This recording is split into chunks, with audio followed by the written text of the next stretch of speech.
Pertama sekali, microsleep ni kita bila orang cakap microsleep ni sebenarnya kita tidak plan ataupun kita tidak rancang untuk tidur dan tiba-tiba kita tertidur. Dan biasanya kita punya microsleep, micro tu maksudnya kecil kerana kita punya episod tertidur ni beberapa maknanya tak sampai sesaat, kadang-kadang up to 30 saat. Tu maksudnya dia sangat singkat. Sebab tu kita panggil microsleep. Bila orang tanya apa sebenarnya microsleep ni satu, dia datang dengan tiba-tiba. Kita tidak rancang untuk kita tidur. Kita tengah bawa kereta, kita tengah kadang-kadang menonton TV, kadang-kadang buat kerja, dan tiba-tiba tertidur. Jadi macam mana kita nak tahu yang kita ni sedang mengalami microsleep adalah kadang-kadang kita hanya sedar apabila kita terkejut. Tersedar kita tengah bawa kereta, tengah bawa kereta, leka, tiba terkejut. Maksudnya mungkinlah terkejut ni adalah kerana tadi kita mengalami microsleep. Bila kita tanya orang sebelah mungkin tak perasan kerana dalam episod microsleep ni juga kadang-kadang mata kita terbuka. Cuma kita tidak fokus dan kita tidak menerima kita panggil outside stimuli. Kita tidak menerima apa stimulus. Maknanya kita mata terbuka tapi sebenarnya kita tak nampak apa. Telinga kita tak mendengar apa. Sebenarnya kita tengah tidur tapi mata terbuka dan kita sebenarnya tidak ada fokus di dalam time itu. Itulah sebenarnya microsleep tu. Takut mungkin sebenarnya kita terlalu penat, kita balik pun sebenarnya terjadi microsleep. Dia dah sampai rumah. Terkejut dah sampai rumah. Tak fokus je lah. Tak fokus lah. Dia belum sleep lagi lah. Dia baru micro. Doktor, maksudnya microsleep ni dia bukanlah sejenis penyakit, bukan dia okey. Bila kita cerita tidur ni kan, kalau kita cerita tidur ni ada beberapa fasa kan. Yang kita rapid eye movement, masa kita bermimpi dan apa. Cuma saya cerita sedikit lah. Apa kepentingan tidur?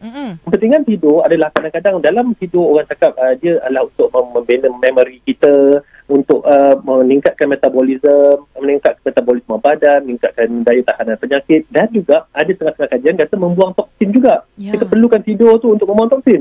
Jadi contoh-contohnya ada setengah-setengah daripada bahan-bahan ni apabila kita jaga, contohnya ada setengah-setengah dinamakan adenosine, ada setengah-setengah dengan nitrous oxide.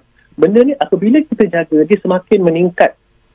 Dan apabila level dia tinggi, dia nak suruh kita tidur.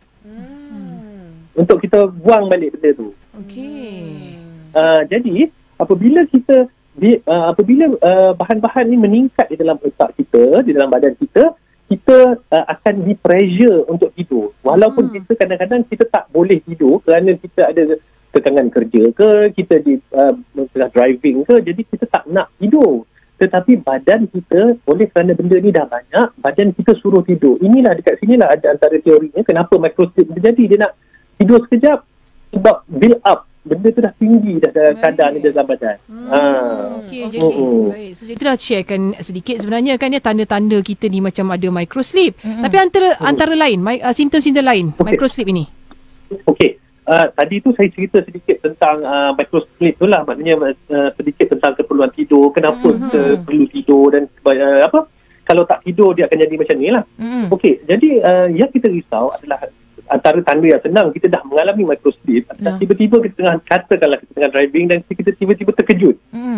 Kan? Kadang-kadang kita tengah driving, terkejut. Maksudnya tadi tu kita mengalami microsleep kerana dalam microsleep badan kita tidak menerima signal daripada luar. Maknanya masa saya kata tadi, kadang-kadang mata tu tertutup tetapi kadang-kadang mata tu pun boleh terbuka. Kita punya blank stare. Maknanya mata terbuka tapi sebenarnya tak tengok tu, tak nampak tu. Otak tak berfungsi tu. Bukan tak berfungsi, maknanya tangan kita tak control steering wheel tu masa tu kan. Itu ada, tapi kita tak nak lah bila dah terjadi baru kita perasan. Jadi kita kena kenal pasti apa kita punya warning sign, apa tanda-tanda yang kemungkinan kita ni dah mengantuk dah, ataupun kita panggil nak dapat warning microsleep ni.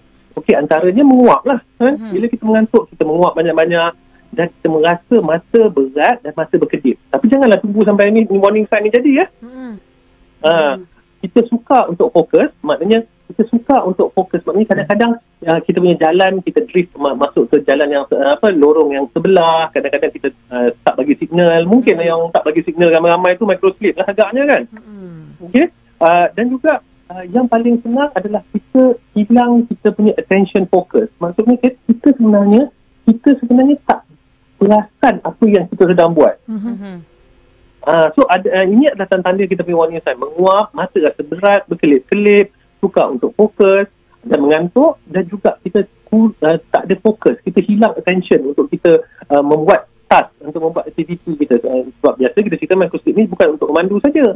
Untuk orang bekerja pun boleh, untuk orang menonton TV pun boleh. Tetapi yang bahayanya apabila microsleep ni terjadi apabila orang tu memandu atau mengendalikan jentera. Kan, kerja yang bahaya-bahaya ni, itu bahaya. Kalau microsleep waktu tengok TV tu tak ada masalah. Kan? Boleh tidur terus lah kalau tak TV tu. Boleh tidur terus lagi senang kan.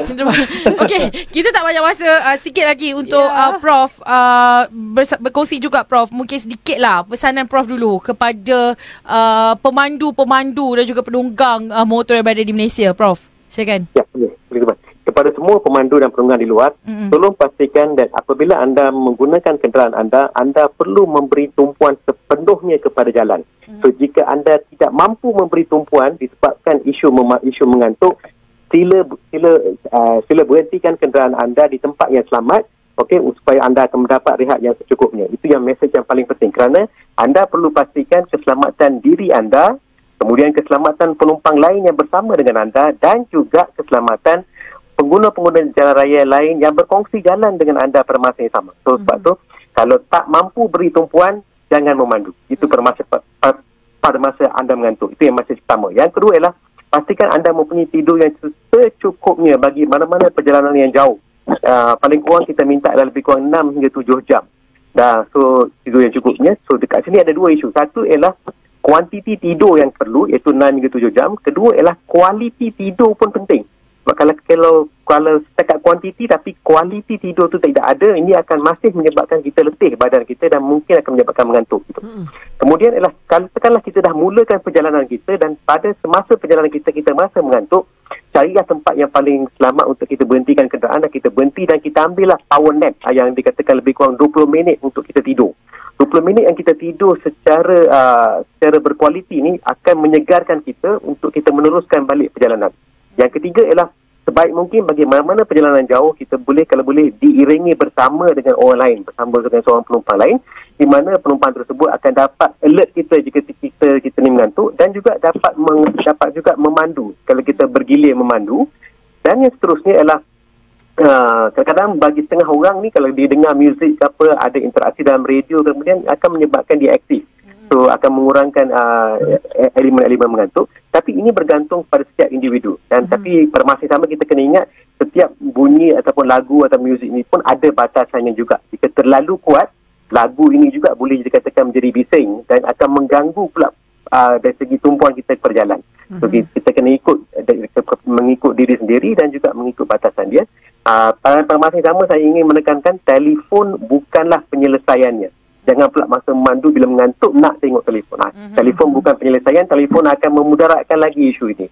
Dan juga kepada semua pemandu, mesej yang paling terakhir ialah pastikan anda menggunakan produk keselamatan yang telah disediakan untuk kenderaan anda. Kalau motosikal, pastikan anda menggunakan topi keledar dan bagi kereta, bagi penumpang, tolong gunakan tali pinggang keledar. Bagi semua penumpang yang duduk dalam kereta, yang duduk depan dan belakang dan bagi kanak-kanak, jangan lupa gunakanlah kerusi keselamatan kanak-kanak yang telah pun disediakan. Baik, itu dia. Baik, itu dari Prof. Kita nak tanya doktor sedikit lah. Sebab orang suka kalau nak pandu jauh, dia suka pandu malam-malam. Jadi adakah jangan pandu malam ataupun kalau kita dah tidur 15 jam malam kita boleh pandu? Macam mana doktor?